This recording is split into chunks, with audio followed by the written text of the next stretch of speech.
Hoy hemos visto cómo esta crisis económica, que no es una crisis cualquiera, esta es la crisis, se va a llevar por delante muchos discursos, muchas páginas y mucha verborrea tertuliana de las emisoras de Madrid, incluso de algunas de nuestras casas.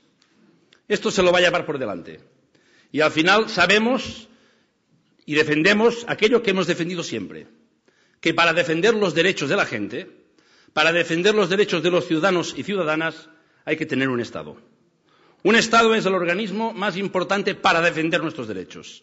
Derechos sociales, derechos lingüísticos, derechos civiles, derechos de tercera generación, el derecho democrático, como personas que somos, a decidir. Si esta crisis la tienen que resolver los españoles desde Madrid, mal lo llevamos.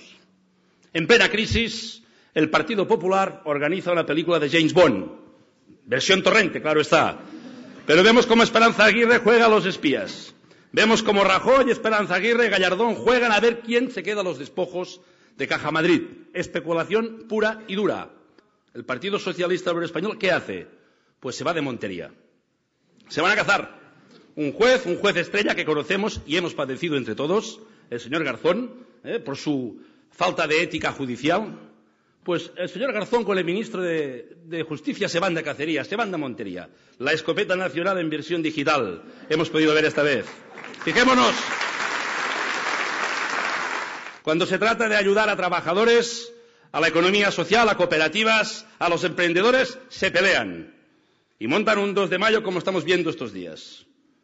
Pero cuando se trata de, y perdonad la expresión, hablemos claro, se trata de joder a Euskadi y a Cataluña, se unen el PP y el PSOE sin complejos.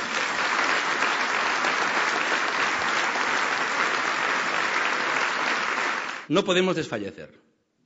Y no desfallecer en un momento de crisis. Por eso la apuesta hoy es Eusko Alkartasuna. Y por eso desde Cataluña y desde Esquerra Republicana vemos con admiración que quien quiere ganar tiene que arriesgar.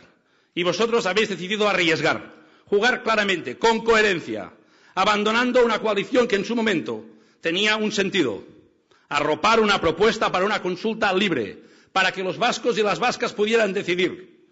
Y desde Cataluña seguíamos con entusiasmo esta propuesta, que tenía en Eusko Alkartasuna el principal valedor. Porque esta no es una propuesta del PNV, es una propuesta de Eusko Alkartasuna. Pues fijaos que Eusko Alkartasuna tiene todo nuestro apoyo, porque es la propuesta que ha habido siempre, la coherente, y la estáis defendiendo. Y fijaos qué fácil era. Tenía el lehendakari todo. Una consulta, tenía Eusko Alkartasuna, tenía la propuesta de Eusko Alkartasuna, tenía las urnas y tenía la Ertzaina para hacer un referéndum. ¿Pero qué le falló? Le falló el PNV. Este es el problema. Queremos un Estado, queremos ser independientes para vivir mejor. Por eso os digo, estamos con vosotros, a por todas, arriesgando y jugando. Solo así se gana. ¡Gora Euskadi! ¡Visca Cataluña!